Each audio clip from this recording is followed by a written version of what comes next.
আসসালামু আলাইকুম pro cricket fans. দর্শক, আপনারা সকলে জানেন বর্তমানে বাংলাদেশ ক্রিকেটের একজন ক্রিকেটার কিন্তু বর্তমানে সবচেয়ে বেশি ট্রয়ালের শিকার হচ্ছেন, সেটি হলো লিটন কুমার দাস। কেননা তিনি কিন্তু সেই পরিমাণ পারফরমেন্স করতে পারছেন না দেখেই কিন্তু তিনি ভক্ত সমর্থকদের কাছে ট্রয়ালের শিকার হচ্ছেন। একের পর এক ভক্ত সমর্থকেরা তাকে নিয়ে ট্রল করে যাচ্ছে, নানা রকম সোশ্যাল মিডিয়াতে নানা নিউজ তৈরি করা হচ্ছে যে লিটনকে বিসিবি বিশ্বকাপ খেলিয়েই ছাড়বে, তার ভিতর থেকে পারফরমেন্স বের করে আনতেই পারবে। মানে লিটনকে বিশ্বকাপ খেলানোর জন্য বিসিবি উঠে পড়ে লেগেছে, তিনি বারবার ব্যর্থ হচ্ছেন, তিনি নিজেও এটা স্বীকার করছেন। তবুও কিন্তু লিটনের ওপরই আস্থা টিম ম্যানেজমেন্টের। তবে এবার সবকিছু ছাপিয়ে বাংলাদেশের চলচ্চিত্র জগতের খলনায়ক মিশা সওদাগর তিনি কিন্তু লিটন কুমার দাসকে নিয়ে একটা আজব একটা কথা বলেছেন। আপনি আজবই বলতে পারেন কথাটি, কারণ যে কথাটি শুনে আপনি হাসবেন না কাঁদবেন আপনি বুঝতে পারবেন না।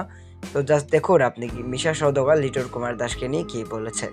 মূলত মিশা সওদাগর বলেছে, দীর্ঘ 1 বছর আমরা লিটন দাসের খেলা দেখছি, তার থেকে দেশের মহিলা ক্রিকেট টিমরাও ভালো খেলে। ওনাকে জাতীয় দলে রাখার আপনাদের এতই যে এত শখ, তাহলে মহিলা ক্রিকেট টিমে রাখেন ও খেলান। মূলত এমন একটা কথা বলার পর কিন্তু এই কথাটি রীতিমতো ভাইরাল হয়ে গিয়েছে সোশ্যাল মিডিয়াতে, যে মিশা সওদাগর কিন্তু এরকম একটা কথা বলেছেন যে লিটন কুমার দাসকে যদি বাংলাদেশ ক্রিকেট বোর্ড জাতীয় দলে রাখতেই চায় তবে মহিলা টিমে খেলাক, কারণ সে ছেলেদের দলে বরাবরই ব্যর্থ হচ্ছে।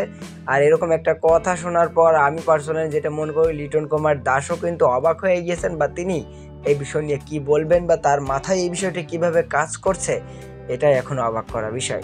তবে সব কিছু ছাপিয়ে এই ভাইরাল নিউজটা আমি আপনাদেরকে দিলাম, এর জন্য সবাই ভিডিওটি প্লিজ একটা লাইক দিবেন।